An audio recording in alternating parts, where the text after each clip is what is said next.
สบายดีมื้อนี้เราไปเลาะเก็บเห็ดเนาะเดี๋ยวเราจะพาไปเบิ่งว่าสิได้เห็ดหยัง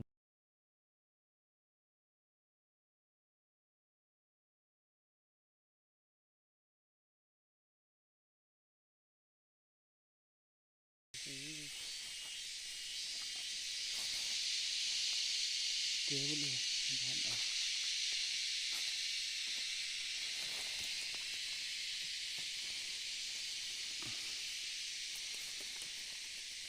อืม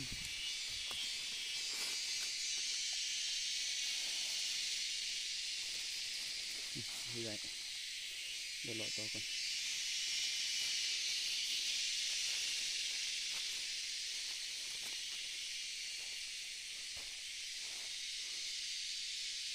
เจอ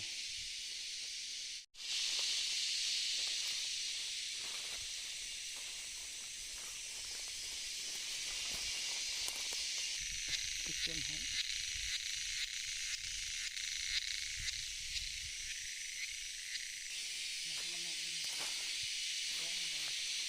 ลองรุมนะเฮ็ดเดียวกับอันนี้บ่จี้มันคือบ่เป็นกินเนี่ยเฮ็ด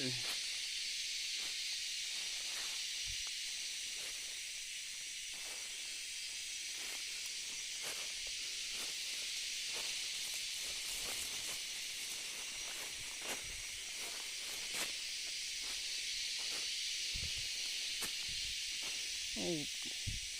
มีแต่เฮ็ดอันเดียวกัน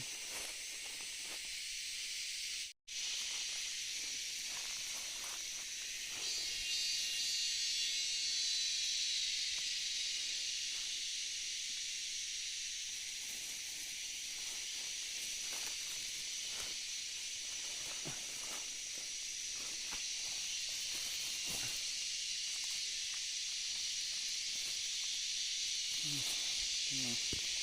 กำลังงาน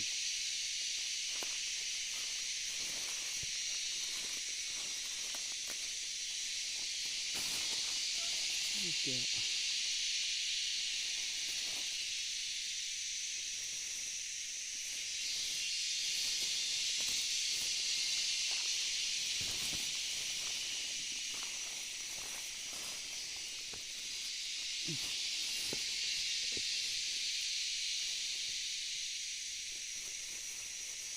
เห็ดดินเห็ดปลา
นี่เห็นแล้วนี่เห็นบ่นี่เดี๋ยวเอาไปเอา